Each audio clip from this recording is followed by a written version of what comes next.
थर्स्टोन, इन्होंने कहा कि जब एक विचारक यानी वो व्यक्ति जो सोच रहा है अचानक ही किसी समाधान तक पहुंचे और उसका कुछ नवीनतम दिखाई दे तो वो सृजनात्मकता है।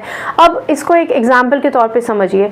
मान के चलिए कि आप एक कमरे के अंदर हैं और उससे निकलने का आपके पास कोई रास्ता नहीं है और आपको किसी ना किसी को कम्युनिकेट करना है कि आप इस कमरे के अंदर हैं। एक उदाहरण के लिए समझ रहे हैं, आपके पास कोई फ़ोन नहीं है तो आप किस किस तरीके से लोगों को हिंट करते हैं।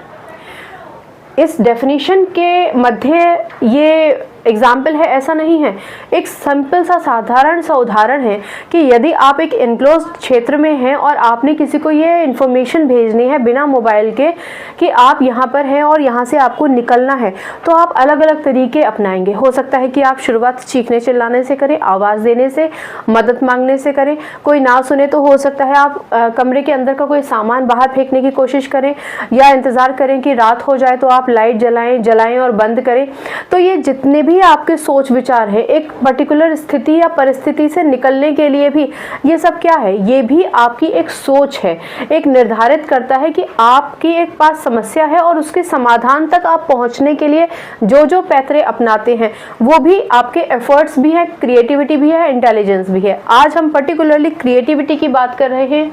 तो जब एक विचारक एक पर्टिकुलर किसी भी स्थिति परिस्थिति में हो और उसमें से कुछ नया निकालने की कोशिश करे तो वो सृजनात्मकता है। आप कोई बुनाई कढ़ाई कर रहे हैं, उसमें अचानक से आप कोई नया डिज़ाइन बना दें तो वो क्या है, क्रिएटिविटी है। पहली बार हो सकता है कि अचानक से आपने वो डिज़ाइन बना दिया हो और फिर उसका आप अभ्यास करते हैं, फिर उसमें आप इम्प्रोवाइजेशन करते हैं, ठीक है ना, सुधार करते हैं। चलिए, तो अगर आप किसी भी समाधान तक पहुंचे और उसका कुछ नवीनता, आपको कुछ नयापन उसमें दिखाई दे जाता है तो वो आपका सृजनात्मकता का ही एक उदाहरण है, एक डेफिनेशन है।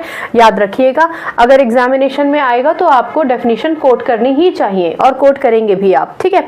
फिर आ जाते हैं हमारे स्टेगनर कार्वोस्की।